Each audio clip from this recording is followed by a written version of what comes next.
மூக்கரை காளியம்மன் ஆலயத்தில் ஆனி மாத அமாவாசை சிறப்பு அலங்கார பூஜை நடைபெற்றது.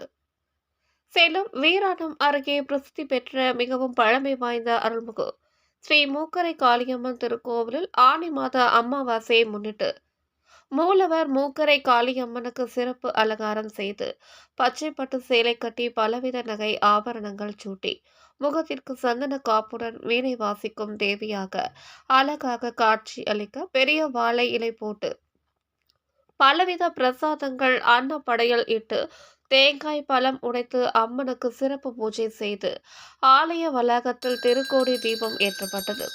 தொடர்ந்து மூலவர் அம்மனுக்கு பஞ்ச கற்பூர ஆரத்தி ஏகதீப ஆரத்தி காண்பிக்கப்பட்டு உதிரி பூக்களால் அர்ச்சனை செய்து மகா கற்பூர தீபாரதனை காண்பிக்கப்பட்டது. ஆயிரக்கணக்கான பக்தர்கள் நீண்ட வரிசையில் நின்று ஸ்ரீ மூக்கரை காளியம்மனுக்கு ஆலய வளாகத்தில் நெய் விளக்கேற்றி வழிபாடு செய்தனர்.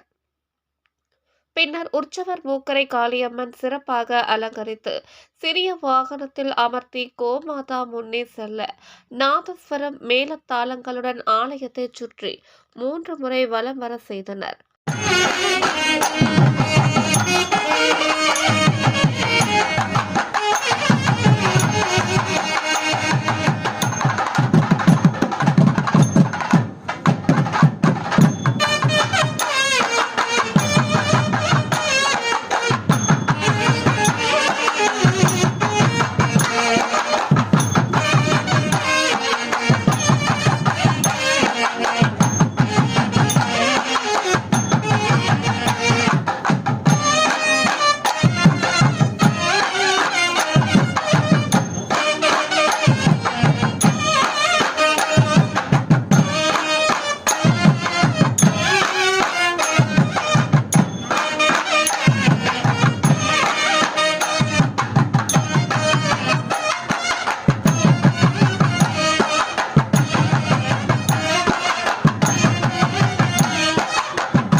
பின்னர் மூலஸ்தானம் எதிரே உற்சவ மண்டபத்தின் முன்பு உற்சவர் அம்மனை நிறுத்தி அம்மனுக்கு தேங்காய் பூசணிக்காய் போன்றவற்றால் திருஷ்டி கழிக்கப்பட்டு கோபூஜை செய்தனர்.